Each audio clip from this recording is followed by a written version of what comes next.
The charity gala at the Kennedy Center grew completely still when Samuel L. Jackson rose from his front row seat, microphone in hand, cutting into Congresswoman Jasmine Crockett's speech about youth education reform.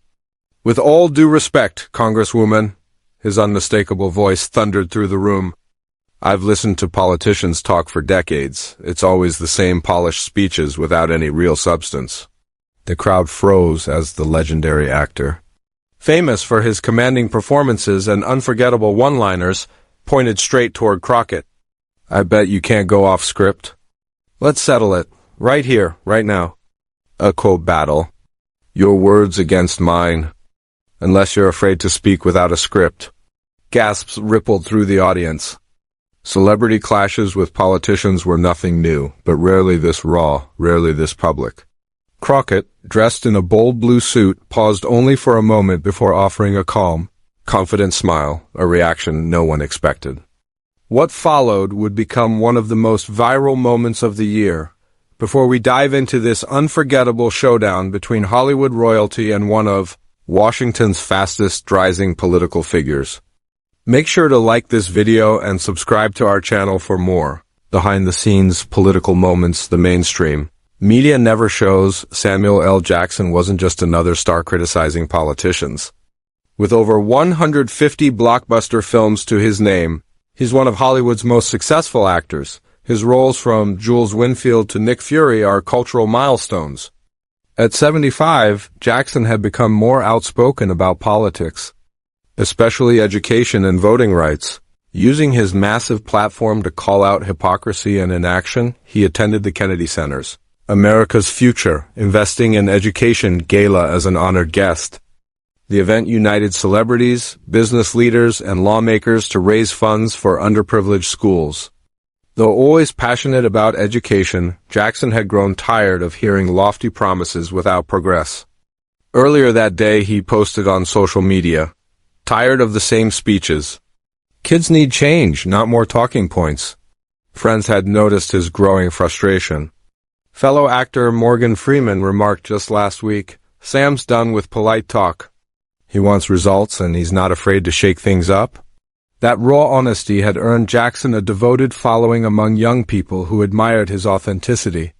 Though it also unsettled some Hollywood peers who preferred a safer approach. Facing him on stage was Congresswoman Jasmine Crockett of Texas's 30th District.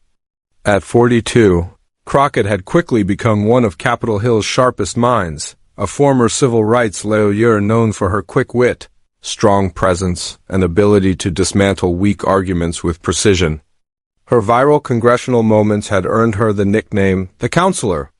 Crockett's path hadn't been easy. Raised in a working-class family in St. Louis, she worked her way through school before building a successful law career in Texas. Her decision to run for office came from frustration with fighting the same legal battles she believed legislation could fix. Her campaign centered on education reform, making this night especially meaningful. Unlike many politicians, Crockett rarely used prepared notes.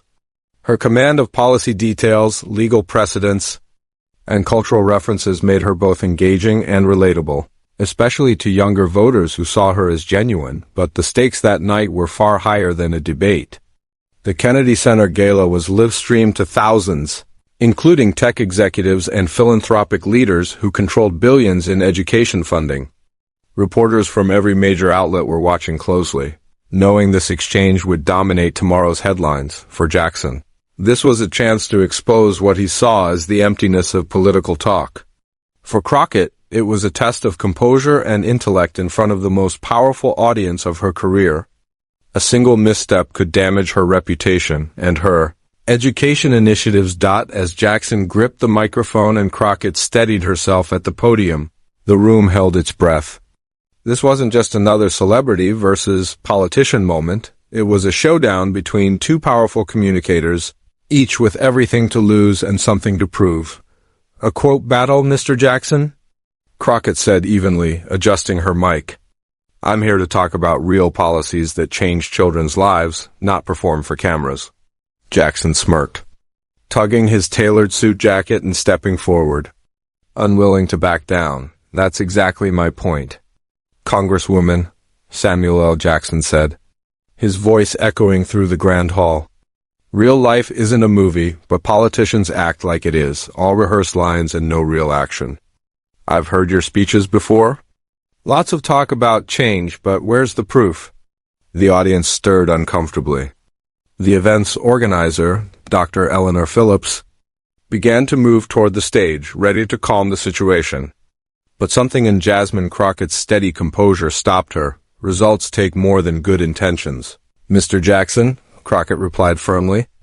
They require understanding complex systems and working with people who don't always agree, and that can't be wrapped up neatly in a 2-hour movie. Jackson let out a dry laugh, though there was little amusement in it. See? There it is again, polished words and practiced answers. I've been funding education programs for 3 decades. I've put in my time and my money.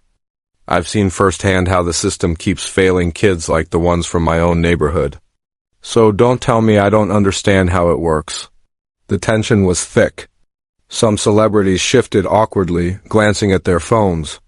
Others leaned forward, glued to the unscripted clash between Hollywood and Washington.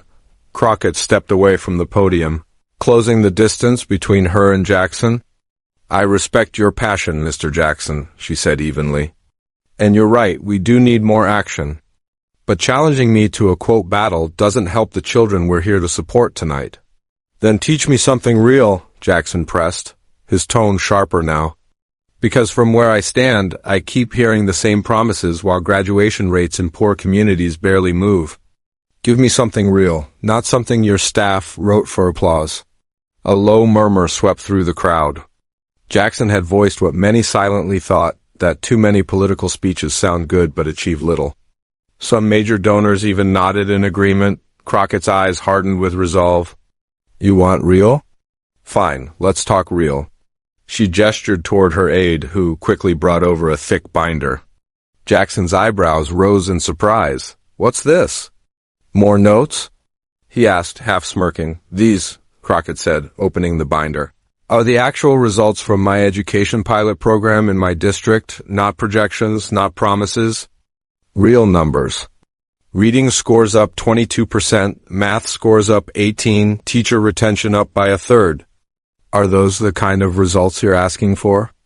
Jackson looked momentarily caught off guard but quickly recovered. Numbers on paper don't tell the whole story. Politicians love stats, but what about the people? Have you even been inside those classrooms?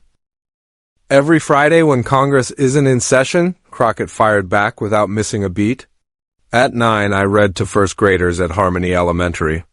At noon, I mentored debate students at Roosevelt High. By 3, I'm at the community center helping with math homework. Would you like to call them and check? Applause broke out from parts of the audience, hesitant but genuine, before falling silent again as Jackson stepped closer. Talk is cheap, he challenged. You claim to care? Then prove it. No speeches, no data sheets. Let's hear what you really think, unfiltered and off-script. A real conversation, not political theater. Crockett calmly placed the binder on the podium and stood tall. And what exactly do you have in mind, Mr. Jackson? Jackson smiled, sensing a challenge he couldn't resist. A quote battle, 60 seconds each. No notes, no prep. Just raw honesty about education in America? You've got your facts, but can you speak from the heart without your staff feeding you lines? Dr. Phillips hesitated, stepping forward. Perhaps we should return to the scheduled program, she began cautiously. No, Crockett interrupted, holding up a hand. I accept. A wave of whispers rippled through the hall. Even Jackson looked slightly surprised that she agreed. This wasn't part of the plan. Dr. Phillips murmured. Sometimes the best moments aren't, Crockett replied. If Mr. Jackson wants authenticity, I'm happy to deliver. Maybe it'll shine more light on the cause we're all supporting tonight. Recognizing the potential viral moment, the event's media director motioned for the video crew to roll. The live stream numbers spiked instantly as news of the confrontation spread online. All right then, Jackson said with a confident grin. No interruptions. I'll start, then you follow. Let's see what you've really got, Congresswoman. The hall went silent as Samuel L. Jackson took center stage. Microphone in hand, the spotlight cutting through the tension, the legendary actor, famous for his commanding stage presence, took a deep breath, preparing for the kind of heartfelt delivery that had shaped his entire career. What the audience didn't realize was that this very moment was about to highlight Congresswoman Crockett's greatest talent, her ability to think quickly and stay calm under pressure. Before entering politics, she had built a flawless reputation as a trial attorney who never lost a case, mastering the art of responding to surprises with confidence. Jackson thought he was putting her on the spot, but in truth, he had just challenged one of Washington's sharpest and most agile communicators in her strongest arena. As Jackson began his speech, Crockett's expression remained calm. Yet those who knew her best noticed a small shift in her posture, the same signal she used in court right before delivering a precise and powerful argument. Stepping into the spotlight, Samuel L. Jackson stood tall, the light outlining his unmistakable authority.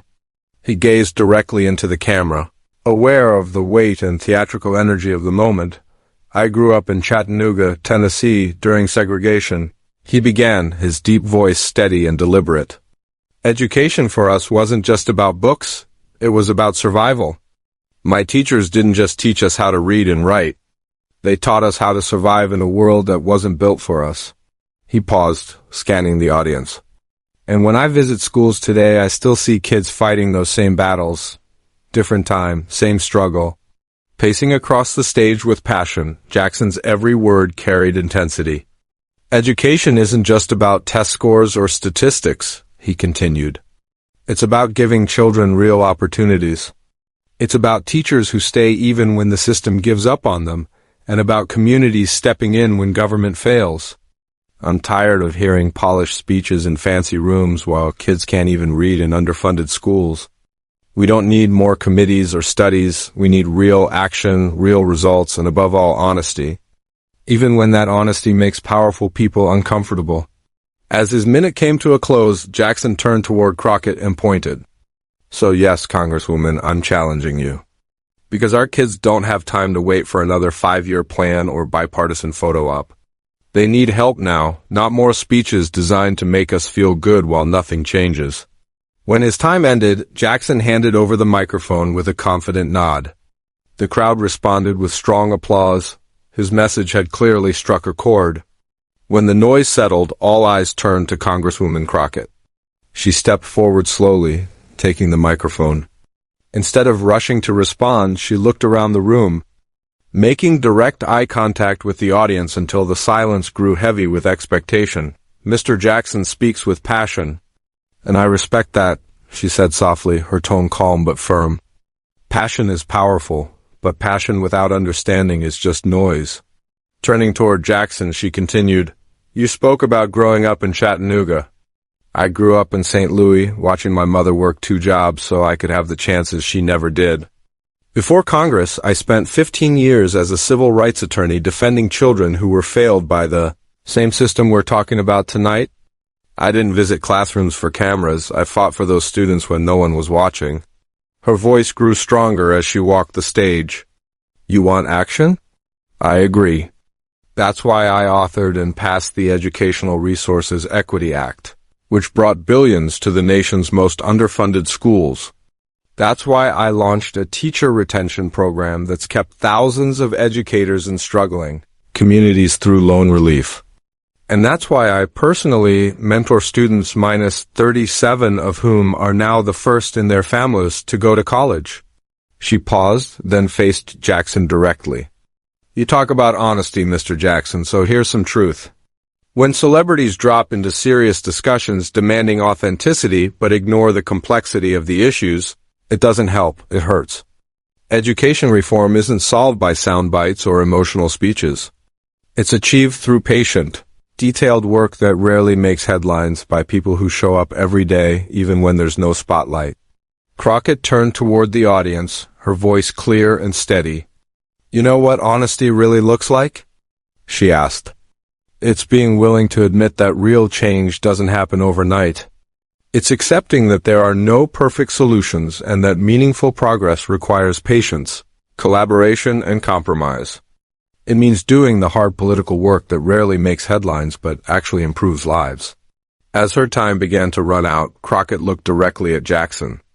"You challenged me to a quote battle because you assumed I'd fall apart without a script," she said.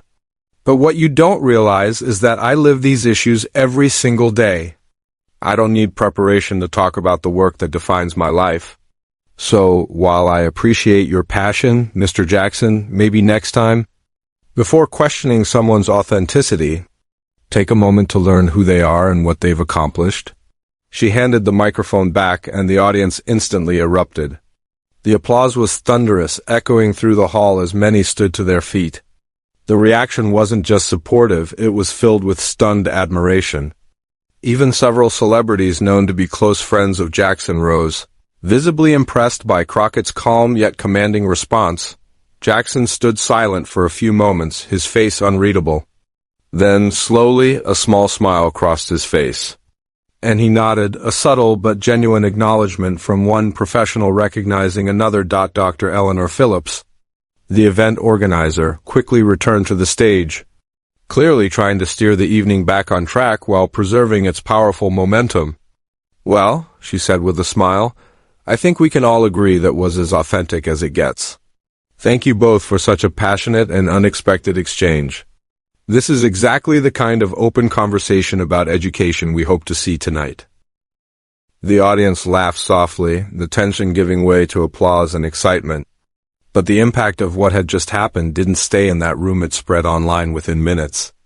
The live stream's chat exploded with reactions, and hashtags like #CrockettJackson and #EducationDebate started trending globally. Clips of the exchange flooded social media, shared by journalists, influencers, and political commentators. What started as Jackson's attempt to put a politician on the spot had transformed into a career-defining moment for Congresswoman Crockett. In just 30 seconds, she demonstrated why she was regarded as one of the most articulate and composed communicators in modern politics. As the two left the stage, Jackson approached Crockett and extended his hand. The microphones didn't catch their words, but several guests later said he smiled and told her quietly, "Tough crowd, Congresswoman. Looks like I chose the wrong opponent tonight." By midnight, the Crockett-Jackson exchange had gone fully viral. Within hours, the video amassed over 12 million views across different platforms. Morning shows began booking experts to discuss what many were calling the, quote, battle heard around the world. CNN's headline captured the moment perfectly. "Hollywood icon challenges Congresswoman, gets masterclass in political authenticity." Even media outlets that usually criticize Crockett found themselves praising her sharp, composed performance.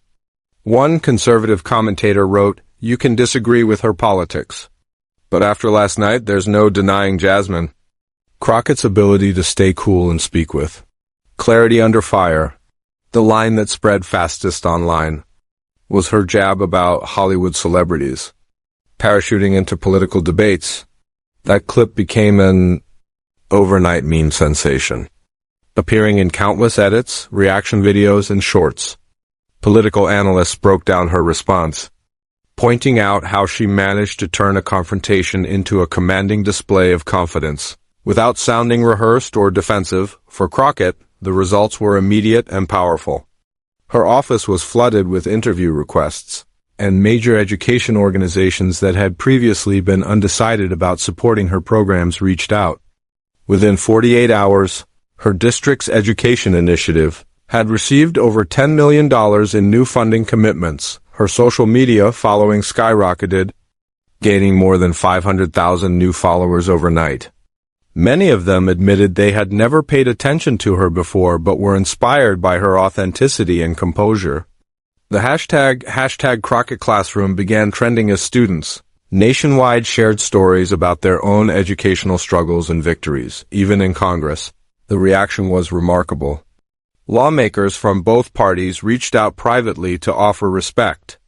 One of her usual critics, Congressman Michael Reynolds, tweeted, "We may disagree on policy, but Jasmine Crockett's ability to communicate with clarity and conviction under pressure is something every public servant can learn from." For Samuel L. Jackson, the aftermath was mixed at first. Some accused him of being too aggressive, and the hashtag Samuel lost his cool briefly trended. But that narrative quickly shifted. The following morning, Jackson posted on social media, "Last night I challenged Jasmine Crockett to prove her authenticity. She didn't just prove it, she gave me a lesson in the difference between passion and informed leadership. Respect where it's due." The post went viral for all the right reasons, earning him widespread praise for humility and maturity. Instead of damaging his reputation, Jackson's gracious response strengthened it, showing that he was genuinely invested in education reform rather than ego. 3 days later, both Crockett and Jackson appeared together on a major talk show. What could have remained a tense confrontation turned into a productive and inspiring conversation about education reform, equity, and collaboration. Their joint appearance broke viewership records and raised an additional $5 million for the education charity linked to the original gala.